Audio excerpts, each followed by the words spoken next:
Hello students, आज हम director of education की तरफ से वर्कशीट नंबर 10 करेंगे। क्लास 10th और सब्जेक्ट है साइंस। इसमें हम पढ़ेंगे अम्ल, क्षार एंड लवण के बारे में। तो स्टूडेंट्स प्लीज़ मेरा चैनल लाइक कीजिए, शेयर कीजिए, सब्सक्राइब कीजिए और अगर आपको कुछ प्रॉब्लम होती है तो कमेंट कीजिए, मैं उनका आंसर ज़रूर करूँगी। तो अब हम पढ़ते हैं अम्ल, क्षार एंड लवण। सभी अम्लों के रासायनिक गुण समान होते हैं। जो भी इनके रासायनिक गुण हैं वो क्या होंगे? समान होते हैं। सभी अम्ल धातु के साथ अभिक्रिया करके, धातु के साथ में हमने पिछले पढ़ा था कि धातु के बारे में हम पिछली क्लासेस में पढ़ चुके हैं। धातु के साथ अभिक्रिया करके हाइड्रोजन गैस उत्पन्न करते हैं। कौन सी गैस निकलती है? अगर ये जो अम्ल है धातु के साथ क्रिया करेंगे तो हाइड्रोजन गैस।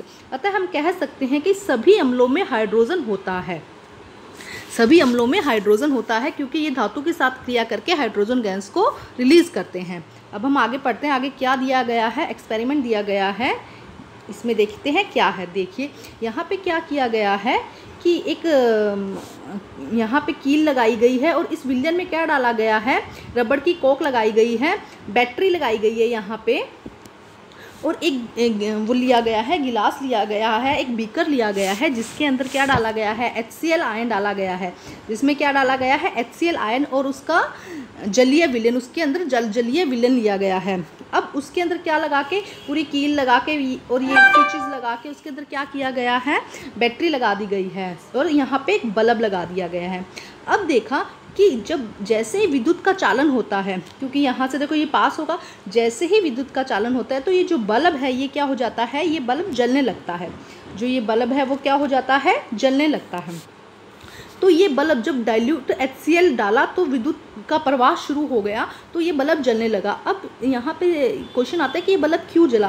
क्योंकि जो HCl है वो क्या हो जाता है? टूट जाता है, ब्रेक हो जाता है H और Cl के बीच में। और जहाँ पे हमने पढ़ा था कि जहाँ पे हाइड्रोजन आयन होते हैं वहाँ पे क्या होता है? वो पदार्थ कैसा होता है? अम्लीय। वो यौगिक कैसा होता है? अम्लीय होता है। तो अभी हम फिर से देखते हैं। HCl आयनों में वियोजित हो जाता है क्योंकि हमने यहाँ पे क्या लिया था? डाइल्यूट HCl लिया था। अब उनमें से विद्युत का चालन होता है। अम्ल में उपस्थित धन आयन हाइड्रोजन आयन, इसको हम क्या कहते हैं? हाइड्रोजन आयन है। अतः यह अम्ल विलयन में हाइड्रोजन आयन उत्पन्न करता है क्योंकि HCl में क्या है? H उपस्थित है ना, तो वो क्या करेगा? जब ये टूट जाएगा तो ये H अलग हो जाएगा और ये Cl अलग हो जाएगा। तो जहाँ पे हाइड्रोजन आयन होते हैं वहाँ पे क्या हो जाएगा? वहाँ पे क्या होगा? विद्युत का चालन होगा और इस गुण को हम क्या कहते हैं? अम्लीय गुण। अब दूसरी बात आती है, क्या जहाँ पे भी हाइड्रोजन उपस्थित होता है, वहाँ पे क्या होगा? वो पदार्थ, वो यौगिक अम्लीय होगा। तो हम देखते हैं दूसरा एक्सपेरिमेंट। इसमें क्या दिया गया है? इसमें देखिए C6H12O6 है। इसमें क्या है? C6H12O6। लेकिन जब यहाँ पे HCl की जगह अगर क्या डाला जाए? ग्लूकोज विलयन डाला जाए, तब जो बल्ब है वो नहीं जलता है। तब जो वो बल्ब जो यहाँ पे जला था वो यहाँ पे नहीं जलता है। अब इसका रीज़न क्या है? क्योंकि जब यहाँ पे HCl ब्रेक हुआ था ना, जब HCl क्या हुआ था? टूटा था, तो वो किस में कन्वर्ट हुआ था? हमने अभी देखा था H+ आयन में और Cl- में। और हम अम्ल किसको कहते हैं? जहाँ पे क्या मिलता हो हमें? H+ ion. लेकिन जब C6H12 और O6 का वियोजन होता है तो हमें H आयन नहीं मिलता है। ये हम आगे देखेंगे कि हमें क्या मिलेगा? OH मिलेगा, वो भी बाद में देखते हैं। तो यहाँ पे हम देखेंगे कि जब इसका C6H12O6 को जब इसको यहाँ पे डाला जाता है तो बल्ब नहीं जलता है। क्यों? हमें H आयन यहाँ पे नहीं मिलता है। तो यहाँ पे आप इस बात को ध्यान से समझ लीजिए कि जहाँ पे H+ आयन होगा वही क्या होगा? अम्ल होगा। तो देखिए ग्लूकोज विलयन में आयनों में वियोजित नहीं होता है। वो क्या नहीं होता है? आयनों में वियोजित नहीं होता है। ग्लूकोज विलयन में विद्युत का चालन नहीं होता है। ग्लूकोज विलयन हाइड्रोजन आयन उत्पन्न नहीं करता है, इसी कारण से इसका गुण अम्लीय नहीं है। तो यहाँ पे सिर्फ ये बात ध्यान रखिएगा कि ये क्या है? H में वियोजित नहीं होता है, नहीं टूटता है ये H में, ठीक है। जबकि HCl जो था वो पूरी तरह H+ और Cl- में क्या हो रहा था? पूरी तरह से ब्रेक हो रहा था, टूट रहा था। अब हम इसको आगे पढ़ते हैं। अब आगे देखिए क्या बताया गया है कि जलीय विलयन में अम्लों की क्रिया, अभी हमने अम्ल देखा था तो वहाँ पे क्या था? H+ था और उसको हमने क्या कहा था? अम्ल कहा था। और जहाँ पे क्षार होते हैं वहाँ पे क्या होता है? OH-। जब ब्रेक होगा ना तब वहाँ से क्या रिलीज होता है, OH माइनस। अभी हम चलो पहले इसकी बात करते हैं। जल की उपस्थिति में HCl गैस जो अम्लीय प्रकृति का है H+ आयन देता है। जल की उपस्थिति में यहाँ पे ध्यान रखिएगा, अगर HCl आयन है तो क्या होगा, ये HCl है, लेकिन जब इसमें H2O मिलाया जाएगा तब जब क्या होगा, जल मिलाया जाएगा तो पहले क्या होगा, ये किस में वियोजित हो जाएगा, H+ और Cl माइनस में। ठीक है, अगर हम HCl को ऐसे ही रख दें तो वो क्या होगा, वियोजित नहीं होगा। तब ये क्या हुआ, ये H+ में और Cl माइनस में क्या हो गया, वियोजित हो गया। अब आगे देखते हैं क्या दिया गया है। तो उससे हमें क्या पता चली, इसकी प्रकृति कैसी है, अम्लीय आयन की। अतः यह क्या करता है, नीले लिटमस पत्र को लाल रंग का हो जाता है। हमें पता है कि जो अम्ल होता है वो क्या करता है, नीले लिटमस पत्र को लाल कर देता है। लेकिन जब HCl गैस H जल के साथ क्रिया करके हाइड्रोनियम आयन उत्पन्न करती है। अगर HCl गैस है, गैस यहाँ पे ध्यान रखिएगा क्या दिया गया है, HCl गैस, वहाँ पे क्या था, जल की उपस्थिति में। जब HCl गैस को क्या किया जाता है, जब HCl गैस, जब H आयन, इसका H रिलीज होता है, तब क्या होता है, जल के साथ क्रिया करके ये गैस क्या करता है, जल के साथ क्रिया करके क्या करता है, हाइड्रोनियम, क्योंकि यहाँ पे H2O तो पहले ही है, तो ये इसके साथ क्रिया करके क्या बनाता है, हाइड्रोनियम आयन। देखिए यहाँ पे दिया भी गया है, देखो HCl गैस क्या करेगा, HCl गैस क्या करेगा, H और HCl में क्या हो गया, वियोजित हो गया। ठीक है, जब ये वियोजित हो जाएगा तो क्या होगा, अब इसके ऊपर क्या डाला जाए, H2O डाला जाए, तो क्या होगा, ये H यहाँ पे जुड़ जाएगा तो H3O बन जाएगा, जो कि क्या है, हाइड्रोनियम आयन है, जो क्या है, हाइड्रोनियम आयन है। यहाँ पे हम लिखेंगे H3O+। ये क्या है, स्थिर नहीं है, ये जल्दी से जल्दी किस में कन्वर्ट होने की कोशिश करेगा, H2O की, इसीलिए हम यहाँ पे प्लस लगाया है और इसको क्या बोला है, हाइड्रोनियम आयन। ठीक है, अब नेक्स्ट देखते हैं कि नेक्स्ट क्या लिखा है, जलीय विलयन में क्षारक की क्रिया। जलीय विलयन में क्षारक की क्रिया, क्षारक जल में घुलने पर OH हाइड्रोक्सी आयन, जिसको क्या बोलते हैं, hydroxy ion, OH- hydroxy ion उत्पन्न करते हैं, जैसे कि NaOH। NaOH को जब H2O में मिलाया जाता है तो क्या होगा, एक तो Na निकल जाएगा, यहाँ पे करके दिखाती हूँ मैं आपको, जैसे कि जब NaOH और H2O की क्रिया करवाई जाती है तो देखो क्या हुआ, यहाँ से Na निकला, ये क्या हो जाएगा, रिलीज हो जाएगा किससे, Na+ में। ठीक है, और ये जो H2O है ये किस में कन्वर्ट हो जाएगा, OH में। समझ में आया, सॉरी ये जो OH है ये किस में कन्वर्ट हो जाएगा, OH में। समझ में आया, तो जो NaOH किस में कन्वर्ट हो गया, Na+ और OH- में। तो जहाँ पे भी OH आए वो क्या हो जाएंगे, क्षार हो जाएंगे, वो क्या हो जाएंगे, क्षार। और जहाँ पे भी H+ आता है वो क्या हो जाएगा, अम्ल। ठीक है, अब देखिए नेक्स्ट क्या है, क्षारक जो जल में घुलनशील होते हैं, क्षारक जो जल में घुलनशील होते हैं उन्हें हम क्षार कहते हैं, जैसे कि NaOH और H2O, सॉरी KOH, ये क्या है, जल में घुलनशील है। जो क्षारक जो जल में घुलनशील नहीं है, कुछ क्षारक ऐसे होते हैं जो जल में क्या होते हैं, घुलनशील नहीं होते। ये एग्जाम्पल्स आप याद कर लेना, CuOH twice and CaOH twice. ठीक है, ये आप याद कर लीजिएगा। अतः हम कह सकते हैं कि सभी क्षार क्षारक होते हैं परंतु क्षार नहीं।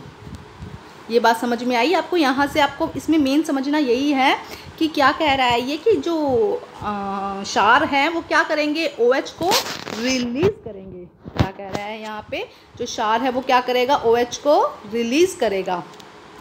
यहाँ पे एक लाइन दी गई है जिसमें ये बोला गया है कि सभी क्षार क्या है, क्षारक होते हैं। क्यों, क्षार किन्हें कहा गया था, जिसमें क्या हो, NaOH, क्षारक जो घुलनशील हैं। जो भी क्षार क्या हैं, जल में घुलनशील, जो भी क्षारक, उनको क्या कहा जाता है, क्षारक। जो OH देते हैं उनको क्या कहते हैं हम, क्षारक। तो जो भी जल में घुलनशील है उनको हमने क्या कह दिया, क्षार। तो क्या हुआ, सभी क्षार क्या हैं, क्षारक हैं। लेकिन कुछ हैं जो क्या है, जल में घुलनशील नहीं है, तो जो क्षारक है वो क्षार नहीं है। सभी क्षारक क्या है, क्षार नहीं है। ये बात आपको समझ में आ गई। एक बार फिर समझा देती हूँ, मुझे लगता है यहाँ बच्चों को थोड़ी कन्फ्यूज़न होगी। बच्चे प्लीज़ मेरा चैनल सब्सक्राइब कीजिए, लाइक कीजिए, शेयर कीजिए। यहाँ एक बार फिर समझा देती हूँ क्या कहना चाहता है। ये कहना चाहता है कि सभी क्षार जो है क्षारक होते हैं, क्योंकि हमने क्षार किसे कहा है, ऐसे क्षारक को जो जल में घुलनशील है। ये लाइन समझ में आई। परंतु सभी क्षारक क्षार नहीं होते, क्योंकि कुछ क्षारक ऐसे हैं जो क्या है, जल में घुलनशील नहीं है, और जो घुलनशील नहीं है उन्हें हम क्षार नहीं कहते हैं। तो आपको समझ में आया ये। अब हम इसके क्वेश्चन आंसर देखते हैं। अब हम क्या करते हैं, इसके क्वेश्चन आंसर देखते हैं।